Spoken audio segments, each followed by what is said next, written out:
How is Arjun health? గతంలో లాగా ఫ్రీక్వెంట్గా కళ్ళు తిరగటం కానీ జ్వరం రావటం కానీ లేదండి. చాలా హ్యాపీగానే ఉన్నాడు. మీ అబ్బాయికి వచ్చిన జబ్బుకు ఏ మందులు పనిచేయవని మీకు తెలుసు. అయినా అర్జున్కి ఏదైనా ఉపశమనం కలిగేలా ట్రీట్మెంట్ జరగాలంటే రకరకాల పరీక్షలు నిర్వహించాలి. డ్రైవర్ డ్రైవర్ ఏంటి తలిపేస్తున్నావు? కాదు మూడ్ లేదంటే సౌండ్స్ బయటికి వినపడతాయి సార్. సౌండ్స్ వినపడతాయా? అదేంటి? మీ అమ్మ గడుపులు కాలా, మీ కార్యక్రమం వండిపోను. తీసుకోండి రా, నిరుదోపిడి చేసుకోండి, మొత్తం ఇచ్చేస్తాం. మధ్యతరగతి జీవితాల్లో మమతలు బంధాలు ఎక్కువ, త్యాగాలకు వాళ్ళు మారుపేరు అనుకునేవాళ్ళు. ఆ వ్యవస్థ కూడా తారుమారవుతోంది. కన్న బిడ్డను వదిలేసి నీ సుఖాల కోసం లేచిపోవాలనుకుంటున్నావు. ఆ మాట్లాడడానికి నీకు సిగ్గుగా లేదు?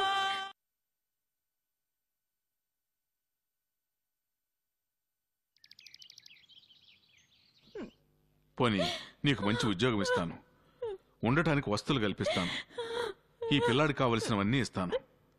బిడ్డను పెట్టుకుని వెళ్ళిపోతావా? మీ మంచితనాన్ని కోటి దండాలు బాబు. మరి తెగించి మాట్లాడుతున్నాను అనుకోకపోతే ఒక్క మాట అంటాను. నిండా 20 సంవత్సరాలు లేని నాకు మిగతా జీవితం అంతా అన్ని వదులుకొని బతకగలరా బాబు? ఏ తప్పైనా జరిగితే మీరు మన్నించగలరా బాబు? పేగు తెంచుకున్న బిడ్డ కంటే నీకు సుఖాలు కావాల్సి వచ్చాయటే. చెప్పాను కదమ్మా, మరి తెగించిన ఆడదానిలా కనిపిస్తానని. కొందరి గురించిన నిజాలు వినే వాళ్లకు చేదుగానే కాదమ్మా, వెగటగా కూడా ఉంటాయి. కానీ అమ్మగారు, ఆ కొందరి జీవితాలు అనుభవిస్తేనే గాని ఆ సత్యాలు అసహ్యంగాను వెగటగాని అనిపించవమ్మా.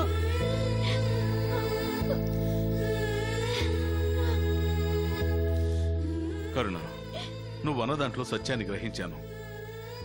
పోనీ ఒక మంచి వ్యక్తిని చూసి నీ పరిస్థితి అంతా వివరించి నిన్ను నీ బిడ్డను చూసుకునేటట్టుగా అతనితో పెళ్లి జరిపిస్తాను.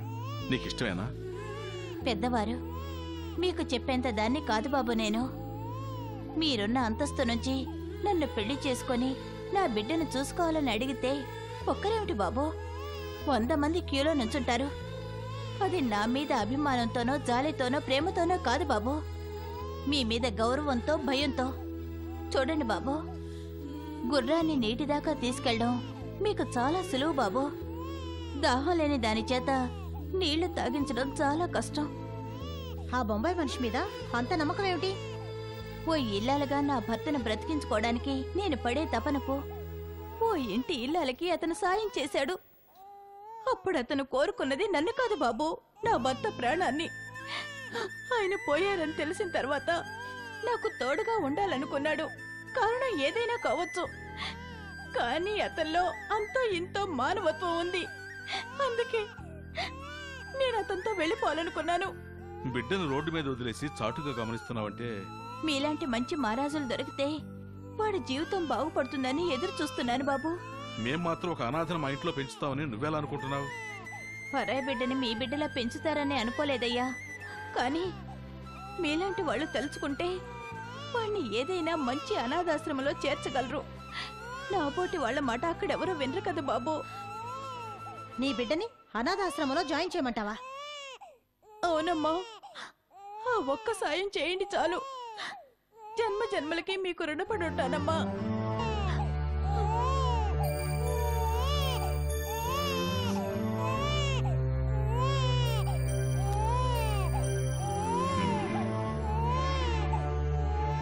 అలాగే, ఆ ఏర్పాట్లు నేను చేస్తాను. ఇక నువ్వు వెళ్ళొచ్చు. సరేనమ్మా, వస్తానయ్యా.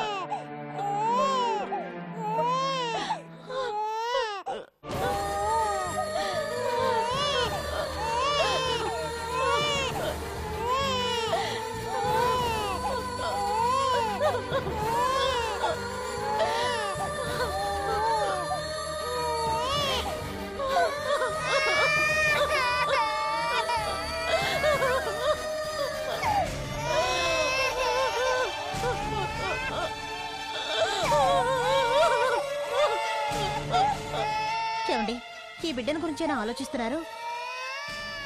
కాదు, రేపు తరంగిణి బతుకు గురించి ఆలోచిస్తున్నాను. అవునండి, కానీ తరంగిణి అమ్మాయి లాంటిది కాదండి. నిజమే. తరంగిణి మన కోసం, మన మనవడి కోసం జీవితాన్నే కాదు ప్రాణాలు కూడా త్యాగం చేయగలదు. కానీ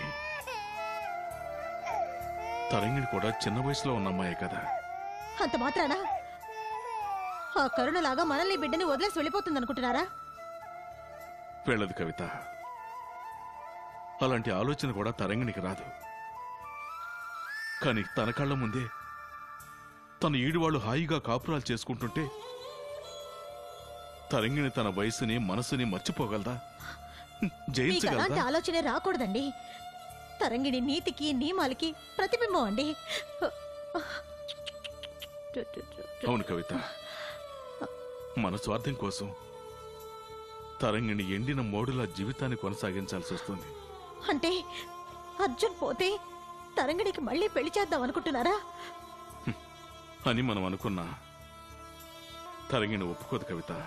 మరి తెలిసి ఎందుకనండి అంత మదన పడిపోతారు? అది నీకు ఇప్పుడు అర్థం కాదు కవిత. మనకు మన మనవడు మన వంశంలో పుట్టే వరకు అర్జున్ బతుకుంటే అప్పుడు ఆలోచించు.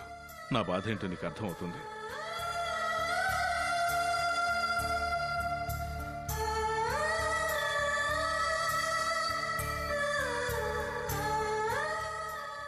Is it Mother Teresa children home? Yes. My name is Aditya. నమస్తే. నమస్తే నమస్తే. ఓ అనాథ బాలుని మీకు హ్యాండ్ ఓవర్ చేయాలి. వెంటనే మనుషులను పంపించండి. పిల్లోడితో పాటు ఒక 5 లక్షల డొనేషన్ కూడా ఇస్తున్నాను. అడ్రస్ నోట్ చేసుకోండి.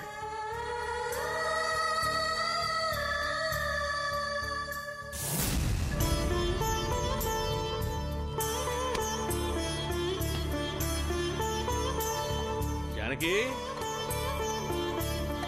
జానకి, ఏమిటండి? ఏమిటి ఇవాళ ఇంత ఆలస్యమైంది? ఇవాళ జీతాలు ఇచ్చే రోజు కదా, కంగారు పడ్డావా? అలా బజార్కి వెళ్ళి ఇవన్నీ తీసుకొచ్చేటప్పటికి కాస్త ఆలస్యం అయింది. ఏమిటండి? ఏమిటి ఇవన్నీ? చెప్తా పదా. పదా రా.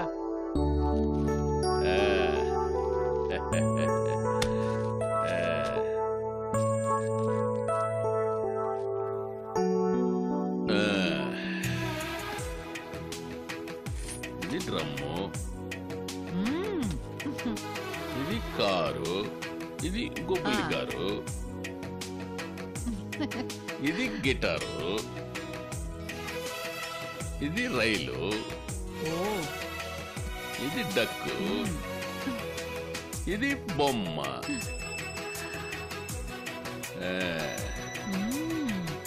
చాలా బాగుంది.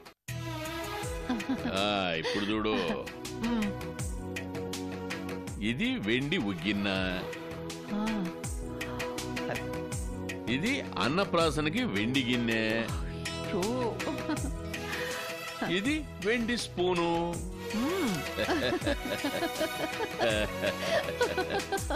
ఏమిటే? మీది మరీ సోద్యం అండి. అమ్మాయి ప్రసవించడానికి ఇంకా చాలా టైం ఉంది. ఇప్పుడు ఇవన్నీ తీసుకెళ్తే నవ్వుతారు తెలుసా? అవునే, అమ్మాయి బారసాలకి ఇలాంటి వెండి వస్తువులన్నీ తీసుకెళ్తే అక్కడ ఉన్నవాళ్ళు నవ్వుతారు, తప్పకుండా నవ్వుతారు. వాళ్ళు ఇలాంటి వెండి గిన్నెలు వాడరు, అన్నీ బంగారంతో చేయిస్తారు. కానీ తరతరాలుగా పుట్టింటి వాళ్ళిచ్చిన వెండి ఉగ్గిన్నతోనే పాలు పట్టడం మనకి అచ్చి వచ్చే సంప్రదాయం. అందుకే ముందుగానే అమ్మాయి చేతికిచ్చి కనీసం తొలిసారిగానైనా ఒక్కసారి వీటిని ఉపయోగించమని చెప్పడానికే అడ్వాన్స్గా వీటిని కొన్నాను. ఏవండి, మీరలా బాధపడక్కర్లేదండి. ఆ రోజున మనం ఇచ్చిన వస్తువులన్నీ వాడతారు. ఆదిత్య అన్నయ్య గారు సాంప్రదాయాన్ని గౌరవించే మనిషే కానీ మనల్ని కించపరిచే మనిషి కాదండి. పిచ్చిదానా, బావగారు అవమానిస్తారని కాదే, వారి అంతస్తుకు తగ్గట్టుగా వారి వారసుని చూసుకోవటం తప్పనిసరి పరిస్థితి.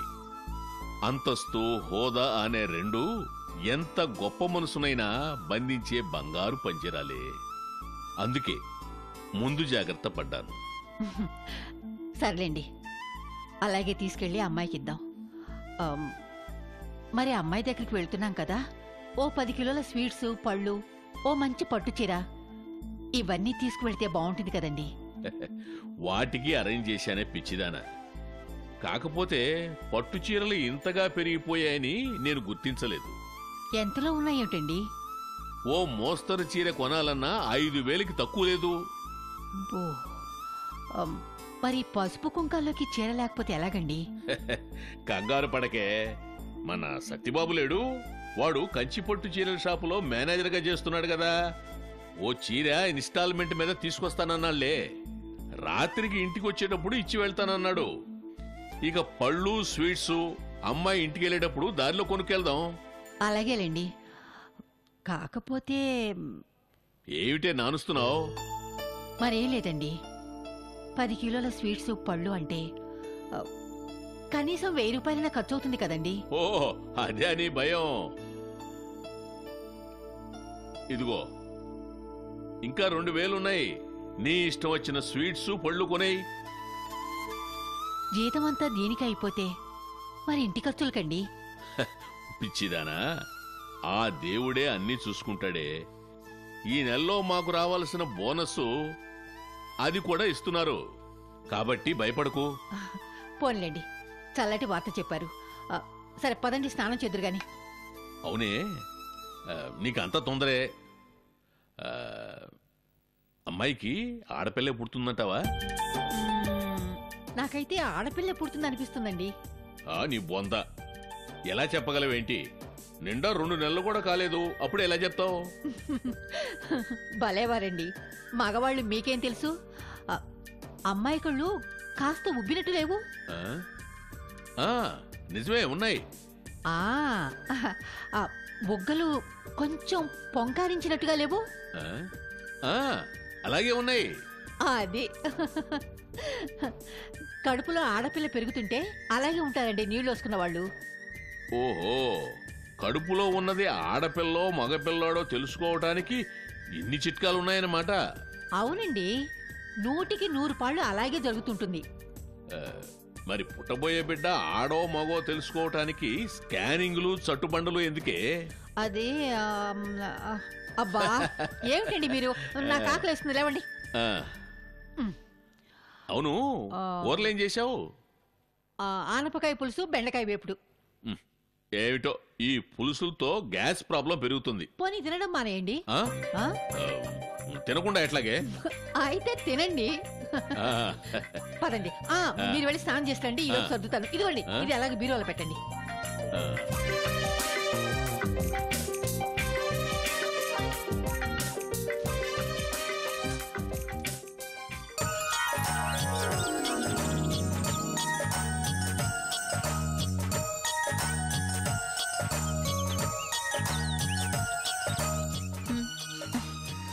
వద్దత్తయ్యా, ఇప్పటికే చాలా తిన్నాను. ఈ ముక్క మాత్రం తినమ్మా. అత్తయ్యా, నీతో బతిమాలించుకోవాలంటే నాకు సిగ్గుగా ఉంది. అలాగే తింటాను, కానీ నేను అడిగింది చేస్తావా? తప్పకుండా. ఏమిటో అడుగు, చేస్తాను. తాగమ్మా. అత్తయ్యా, ఈ జ్యూస్ నువ్వు తాగాలి. నేనా? నాకెందుకమ్మా? అదిగో, అడిగింది చేస్తానని మాటిచ్చావు, ఇప్పుడు మాట తప్పుతున్నావు. అది కాదమ్మా, ఈ పళ్ళ రసం నీకోసమేనమ్మా. అవసరానికి మించే తీసుకుంటున్నానాయా. నా కడుపులో కాయపడ్డ దగ్గర నుంచి అత్తయ్య ఆరోగ్యం గురించి అస్సలు పట్టించుకోవడం లేదు. అత్తయ్య, నా కోసం. అలాగేనమ్మా, ఇవ్వు. ఇవ్వనత్తయ్యా, నా చేత్తో నేనే తాగిస్తాను. సరే.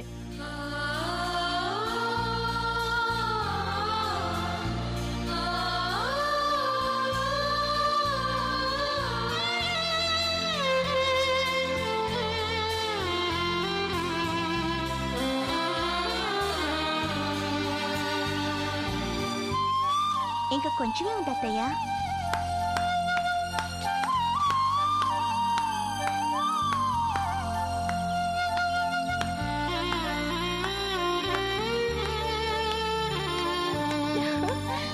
ఆహాహా, వాట్ ఏ హ్యాపీయెస్ట్ సీన్. ఇంత అందమైన సీన్ చూడ్డానికి నేనెంత అదృష్టవంతురాల్లో. రా అభి. రామ్మా. అందమైన సీను అంటే కుదరదమ్మా. రేపు నువ్వు అత్తారింటికి వెళ్ళి ఇలాగే అత్తగారిని చూసుకోవాలి. మీలాంటి అత్తయ్య దొరికితే అలాగే చూసుకుంటాను. రా అభి, కూర్చో. కూర్చోవడం కాదక్క, నాకు నయమైతే కొండ మీద ఉన్న అమ్మవారికి మొక్కు తీరుస్తానని అమ్మ మొక్కుకుందట. ఆ మొక్కు తీర్చడానికి బయలుదేరాను. మంచిదమ్మా. ఆ తల్లి గొప్ప సత్యంగల తల్లి అని నేను విన్నాను. నేను ఒక మొక్కు మొక్కుకున్నాను. ఏంటభి? పుట్టబోయే బాబు బావ కన్నా అందంగా ఉండాలని, నీ కాన్పు సుఖంగా జరగాలని. థ్యాంక్స్ అభి. థ్యాంక్స్ అంటే కుదరదక్క, నువ్వు నాతో పాటు గుడికి రావాలి. ఇప్పుడా? అసలే నీళ్ళోసుకున్న పిల్ల కొండ ఎక్కలేదమ్మా. అక్కడికి అక్క రేపో మాపో కనేటట్టు మాట్లాడతావేంటత్తయ్యా? పోన్లే అత్తయ్య, అభి అంత ప్రేమగా అడుగుతోంది. వెళ్తాను. ఎండ కూడా ఎక్కువగా ఉందమ్మా. అబ్బా, దేవుడి దగ్గరికి వెళ్ళేటప్పుడు ఎండ వాన అని అనకూడదు. ఓయబ్బో, చాలా శాస్త్రాలు తెలుసుకున్నావే. మరి తరంగిణి అక్కయ్యతో స్నేహం ఊరికే పోతుందా? వెళ్ళొస్తానత్తయ్య. అబ్బాయి కూడా వచ్చే వేళైంది, వాడు వస్తాడులే. అబ్బా, మళ్ళీ బావెందుకు చెప్పు? ఏదో ఆడవాళ్ళం కాస్త మనశ్శాంతిగా దేవుణ్ణి పూజ చేసుకుంటాం కదా. అవునత్తయ్య, ఆయనకి ఇవాళ బోర్డ్ ఆఫ్ డైరెక్టర్స్ మీటింగ్ ఉంది. పైగా మావి గారు కూడా అక్కడే ఉన్నారు. రాత్రి దాకా ఇంటికి రానని చెప్పారు. ఇంకేం చెప్తాం, అక్కా చెల్లెళ్ళిద్దరూ ఒకటయ్యారుగా. వెళ్ళిరండి. వచ్చేటప్పుడు అమ్మవారి కుంకుమ పొట్లంగడి తీసుకురామా. అలాగే ఆయా. రా, రా, రా, రా, రా.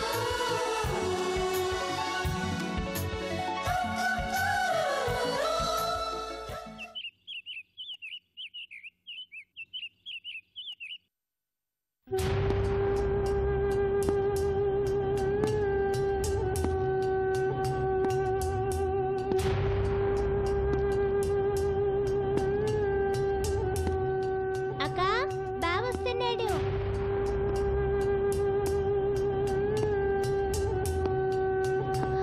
అదేమిటండి ఇలా ఉన్నారు? మీ సూట్ కేసేది? మెడ్రాస్ లో తెలుగు మహాసభలు జరుగుతుంటే డొనేషన్ ఇచ్చానులే. ఎందుకు నవ్వుతున్నావమ్మా? సూట్ కేసు డొనేషన్ ఏంటి బావా? మరదే, వాళ్ళేదో ముచ్చట పడుతుంటే ఇచ్చేసాము. అవును, అత్తగారు వచ్చారా? లేదండి, అమ్మ పక్కింటి వాళ్ళతో తిరుపతి వెళ్ళింది. 2 రోజుల్లో వచ్చేస్తుంది. దీనికి పరీక్షలని ఇక్కడ ఉంచింది. వదినా, చెన్నైలో మమ్మల్ని తెలుగు మహాసభల్లో ఘనంగా సన్మానించారు. మరే వదినా, ఆ సన్మానానికి అన్న మురిసిపోయి మొత్తం డబ్బు, చైను, ఉంగరాలన్నీ డొనేషన్ ఇచ్చేశాడు. సన్మానానికి ఫోటోలు ఇచ్చారే బావా? లేదమ్మా, పోస్ట్ లో పంపుతారు. ఇంతకీ జెన్నిఫర్ గారు కనిపించారా? మానస్ సంగతి ఏమైనా చెప్పారా? మేము అసలు ఆవిడని కలిస్తేనేగా. అదేమిటి, వెళ్ళింది అందుకేగా. అబ్బా, ఎక్కడా? రైలు దిగ్గానే ఆ తెలుగు అసోసియేషన్ వాళ్ళు సన్మానం సన్మానం అంటూ లాక్కెళ్ళిపోయారనుకో. మీరు వస్తున్నారని వాళ్ళకెలా తెలుసు? బాగా అడిగావు పాప, చెప్పు. చెప్పు. అదా, రైల్వే స్టేషన్ లో నన్ను గుర్తుపట్టి బలవంతంగా లేదు కుదరదు అన్న వదలలేదమ్మా. పోనీ సన్మానం అయ్యాకైనా ఆవిడ్ని కలిసి రాలేకపోయారా? అడ్రస్ కాగితం మా దగ్గర ఉంటేనేగా. ఏమైందండి అడ్రస్? అదే ఆటో డ్రైవరు. ఆటోలో మర్చిపోయాలే, ఇక ఆ విషయాలు అడక్కు. అదేమిటండి, మానసి ఏమైందని ఆ ఎస్ఐ అడిగితే ఏం చెప్తారు? చచ్చింది అని చెప్తాను, శవం సముద్రంలో కొట్టుకుపోయింది అని చెప్తాను. మీకేమైనా అభ్యంతరమా? బావా, మానసక చచ్చిపోయిందా? సముద్రంలో కొట్టుకుపోయిందా? నిజం చెప్పు. హలో,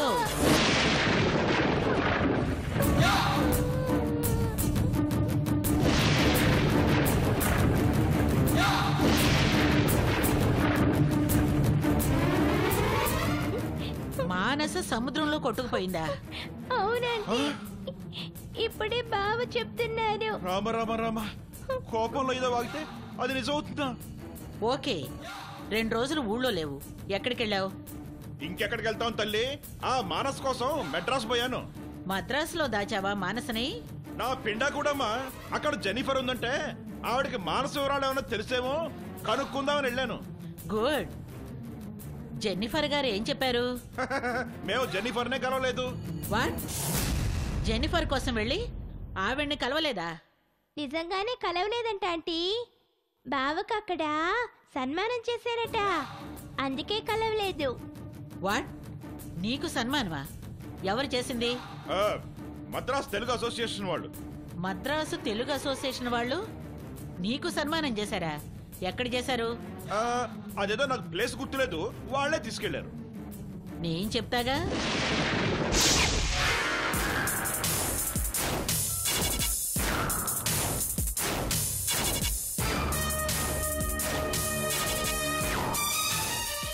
హలో అన్నయ్య, నేను జానసిని మాట్లాడుతున్నాను. ఏంటమ్మా? ఇప్పుడు చెన్నై తెలుగు అసోసియేషన్ ప్రెసిడెంట్ నువ్వేగా? అవునమ్మా. నిన్నగాని మొన్నగాని మీ అసోసియేషన్ వాళ్ళు ఎవరికైనా సన్మానం చేశారా? లేదమ్మా, ఇప్పుడు సన్మానాలు ఏం చేయలేదే. థ్యాంక్స్ అన్నయ్య.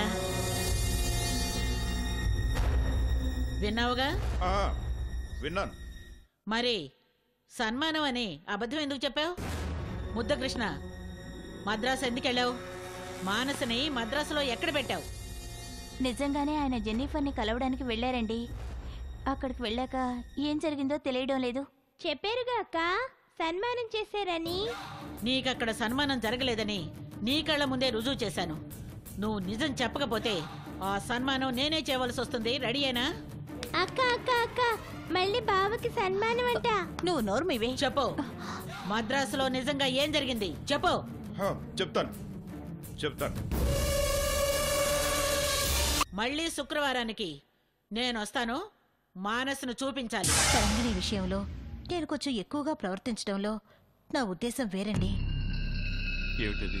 ప్రతివాద భయంకర గండ బేరుండ శాస్త్రి. చూసుకో ఇక మన తడాక.